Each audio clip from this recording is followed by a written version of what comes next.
And I believe we already have some callers on the line. I'm going to get to the first one now. Alan on the line from Mobile. Hey there, Alan. What's your question tonight? Hey, Alan.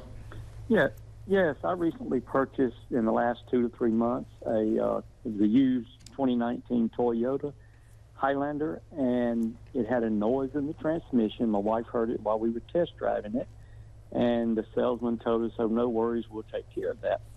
And then at signing of the paperwork, we mentioned it again. So should we get this in writing? Oh, no problem. We're going to take care of it. And it didn't happen. And we finally got them to do the fluid change, and the wine is still there. And that's kind of like, they feel like, well, we've done our part. We've changed the fluid. They didn't even want to do that. And I didn't know if that falls into this or not. Yeah. The thing to remember about vehicles is the law is different depending on whether it's a new purchase or a used purchase. We all are familiar with the stickers, the window stickers on a As used is, car. or yeah, the big box as is, and then a box below that warranty. Used car dealers typically sell cars as is. But your case presents sort of some wiggle room there. As is means what you would expect it to mean. No warranties, no representations, and the law is fairly tight on that. But what you're saying is that the dealer also said, hey, look, if there's a problem, we'll take care of it.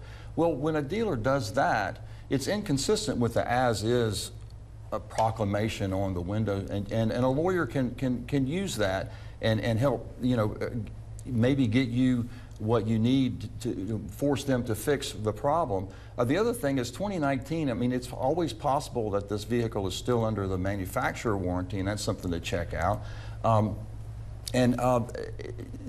You'll see if you read your documents that it's very one-sided towards the dealer. A lot of protections for the dealer as opposed to the consumer in those documents. But there are protections, and more so with new cars, but there are some with used cars. And this is 2019. I'm imagining you spent a fair amount of money on the car, so it's worth looking into and seeing what options you have, even if it is an as-is contract. Mm-hmm. Does Alabama have lemon laws on the books, and how do ours compare to other states? I'm going to go out on a limb and guess ours don't protect consumers as much as other states. Well, we live in the reddest state in America, so yeah, that's a pretty good assumption. Right. Yes, but we do have a lemon law. Now, our lemon law only applies to new cars, and it's one of those protections I was explaining is applies for new cars and used cars. It doesn't.